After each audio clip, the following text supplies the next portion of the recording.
Tina, thank you so much for joining me today to talk about the pumpkin plan and how it has impacted your business. You and I have known each other for a few years now, and I have watched your business evolve over the past few years.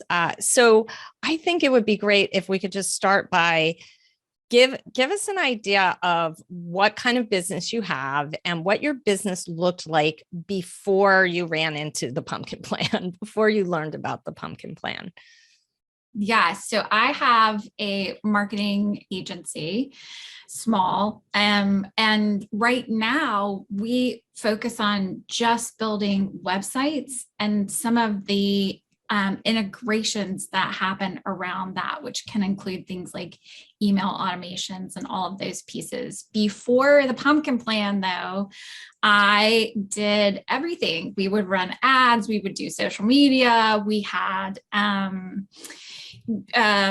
like print ads. So I was speaking of like Google ads, online types of activities, and those are all very specific and specialized services. And we were spending money on all sorts of tools related to each of those activities and only having a couple of clients in each bucket. So pre-pumpkin plan, we tried to offer everything to everyone. And now post pumpkin plan, we're very specialized in what services we offer, which are website and website related. So. Wow, that's really interesting. Yeah. Because as you know, the pumpkin plan is all about really finding your sweet spot and focusing on that. So what would you say, like, what was your first big change that you made that was pumpkin plan related? Or what strategy or tool did? Yeah. So I think, and this is probably where a lot of people start as well, is putting just their whole client list together, right, and sorting them by revenue initially, and then looking at them by profitability. So I think the pumpkin plan must be an iterative process, because the first time we did it, I was like, well, I don't know how much profit I make by person, and I don't know how much profit I'm making by service. So the first thing was to put that together and realize I don't even have enough information to put this list together. So then you have to go back and look at your systems and start organizing things appropriately. And then you can come back and do that list again. So that was the first thing we did. But I mean, immediately when we put that list together, I could see people that were paying us more money than other people, and people that fell at the bottom of that revenue list, and they were difficult. Let's call them difficult people. That would be the cringe yeah. factor. Yeah. Yes. Cringe factor was high. So low revenue, cringe factor high. Those were the first people that we were like, you know what, we think that you would work better with a different agency. That was immediate. So there was immediate like low hanging fruit. And then we realized that we needed a lot more information before we could finish and redo this list and figure out what we should even be offering and who we should be offering it to. Yeah, absolutely. So it was definitely that top client assessment that started you down the path of getting to your sweet spot. And so who did you figure out were your best clients?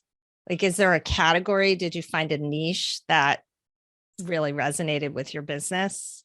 Yeah, I think because we offered so many different services, we were attracting all sorts of different people. It was really hard, especially as a smaller business, to figure out what things were similar in some of these clients that we liked. So one of the things that I did was figure out also what services we liked to provide and which ones we just hated. Before I got into which clients were the right clients, because I loved some of those people we were doing social media packages for, but I hated social media. So what I had to do was realize that maybe we could offer them some different services, or maybe not. We might lose some of those, but that I was definitely getting rid of some of those services. So I think that was probably step 2 or 3 along that journey. But today, and this is years later, by the way, and I can't even tell you how many iterations we've done of the client list, but we definitely have a niche. And every time I deviate from that, it's sad. We have issues when we deviate from that list. So we serve women businesses. They fall into two categories. One that is a big part of our niche are other marketing agencies who don't want to do what we do. So they don't want to build websites, or they don't want to get into SEO or the automations behind email campaigns. They're probably like copywriters, or they're design heavy, and we can come in and do technical pieces. So that's one big niche. The other is women-owned businesses that are really helping personal development of others. So that turns into a lot of coaching people, or people that are related in the financial world for other business owners. So we serve women-owned businesses a lot, but they really have to be in that niche of someone who is helping someone else have a better life, have a better business, and build better things together. So that's our niche now. So it's really, I mean, a few things in there to unpack. First of all, a lot of business owners, when they hear trim down my client list, narrow to a specific kind of client, and trim down what I offer, what they hear is I'm shrinking my business, because that it sounds scary. Right. So can you speak to that fear that a lot of people have about this idea that when you focus in, you're narrowing, you're actually cutting things out? Yeah, two things that we've realized by doing that. And listen, we had so much, or I should just say me, because I'm the owner and I really resisted a lot of this initially, or just had fears around it, but it was a very psychological, very limiting in my head, that if I trimmed out some of these services, I was going to lose business, and I could not afford to do that. I was like, I'm already living paycheck to paycheck. How do I move people off my books and still make any money? But something kind of magic happens whenever you start saying no. It opens up all these possibilities for saying yes to the right people. And we did it a little bit at the time. So if someone else is nervous about making that leap, it doesn't have to be a leap. It can be a little step at a time. So we trimmed some services, and then we started saying no to certain clients. And we still say yes sometimes, and then I regret it. We still do that. It's not magic as far as that's concerned. But as soon as I started doing that, my marketing cost a lot less money, because I'm only marketing to very specific people and I'm speaking to them. And because it resonates so well, more people say yes more often. And they tell other people like them, like she serves us. So that makes it really easy to grow. And now we're at the point right now where we are having to say no to some projects that I would love to take on. They are in our niche, but we're just, in that growing pain level where we're like, we're at maximum capacity. So it happens. And it's not going to be like the next day after you say goodbye to people. And I wish I had pulled the Band-Aid off faster, because it's such a dramatic increase with such less effort once you start doing that. But I didn't know at the time. And so we got here slower than what I would have liked. Yeah. I mean, you just said something really powerful, that it's a dramatic increase with much less effort. And I think that is the key to having a business that doesn't own you, right? Like, you get to control how much business you take. You can turn it on, turn it off in terms of the flow of business that comes in, and you control the amount of money that you make, right? So, and maybe you want to talk a little bit about that increased control over your financial piece, your profitability that comes with all of this as well. But, like you said, your expenses actually go down, because your marketing return on investment is so much higher. So you can afford to have fewer clients if you choose. Yes. But but yeah, so I think it was painful. We spent a lot less money. This calling out the services piece helped so much because there are so many different software, like specialty software tools that we could just get rid of immediately when we put that list together and said, we don't do these services anymore. So that was a huge expense saving. So when we talk about the profitability, hand in hand with this process is profit first. And that's actually how I got in the door to even know about the pumpkin plan, was profit first. But I don't think you can do them apart. I mean, you can, but it's just not as successful, because the pumpkin plan for me gave me who I was talking to. And until I'm talking to the right people, I don't care what buckets you have, you're not going to be able to put money in them. So, because you're not going to attract the right people. So now we've dialed it in so much that I can talk. I know if I need 10 new clients in a year, I only have to talk to 20.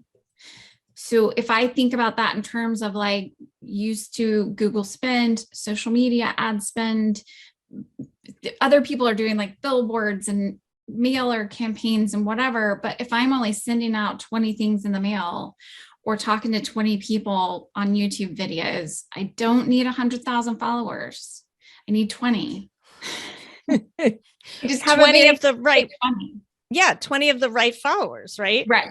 I don't have to be a YouTube sensation. I just have to make the information that those 20 people want. And guess what? When it's 20 people, I can call them all in a year and say, what is the one thing that you wish that I would give you or talk to you about or give you more detail behind, or question that you want me to answer? And as soon as I start doing that, and I have, because that's all part of the wish list. But as soon as I did that, I got to a point where I didn't even have to produce that content, because we had a one-on-one conversation where I answered their question and they knew that I was the expert behind that. So then they're like, I don't even need you to actually answer this question. I need you to just do it. So it turned into an entirely different kind of marketing where it's very personal. I think people are missing that so much in this world of like scrolling ads, campaigns that are hitting you, trying to take your attention while you're trying to give your attention to something else. And this is totally different, because I'm a real person. I want to be your friend and help you and give you things that you actually need when you need them, instead of popping up in your social media feed. And I'm not saying there's anything wrong with that, but it just is very much less expensive as a business owner. And it feels so nice for the other person to be like, oh my gosh, I needed that right when you sent it. Yeah, that's amazing. Because I do think that a lot of businesses think that they have to be everywhere in order to grow. Yes. And what I'm hearing from you is you don't have to be everywhere at all. You just have to be exactly where your ideal clients are. Yeah. And you've been touching on something that I think is really important when you talk about that your business has evolved over time, and that the pumpkin plan is an iterative process. So you're constantly going back and revisiting these pieces of your business. It's not one and done, right? It's no way. And I think that's a really important message, because a lot of businesses may be looking for something to happen really fast to change their business. Yeah. And I think the pumpkin plan can be fast and slow at the same time. So you get some quick results, but you will continue to evolve those results. Is that fair?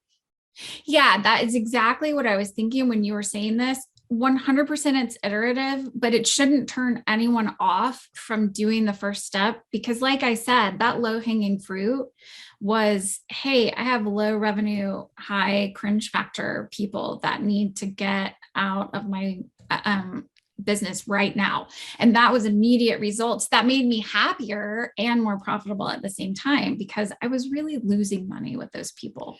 So that got called out immediately. And the other thing was whether or not the services were profitable. I did a cringe list with my services that I was offering, and I was able to say, hey, we're not going to do that anymore, which made things more profitable because I could take those expenses out of the book that were related to those services. So There's definitely low hanging fruit every time that I go through the process, whether it's the client assessment list or the client wish list or something related to the sweet spot. Every time I go through it, we get better and more profitable. Yeah. So it's iterative, and you're right, fast and slow. Yes. This has been really great. I love talking to people about their pumpkin plan journeys. So one, I would say last question is, so you talked about what your business looked like before, and we've talked a lot about like sort of that process of evolving your business. So what has been the impact on you personally of the changes that have happened in your business over the past few years?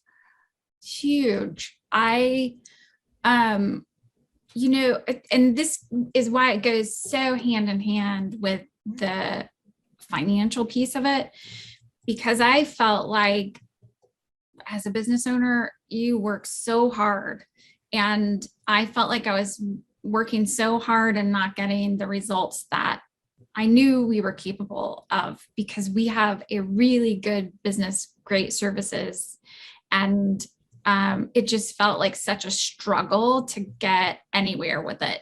And the finances were so tight when we first started this process that I didn't feel like I was a very nice human being, but constantly trying to like do a passion project alongside of work to make money, because we're trying to make the world a better place, this personal development, health and wellness kind of pieces in there. But I was so grumpy all the time because I didn't have basic needs met. So that has been a huge shift where we have something predictable.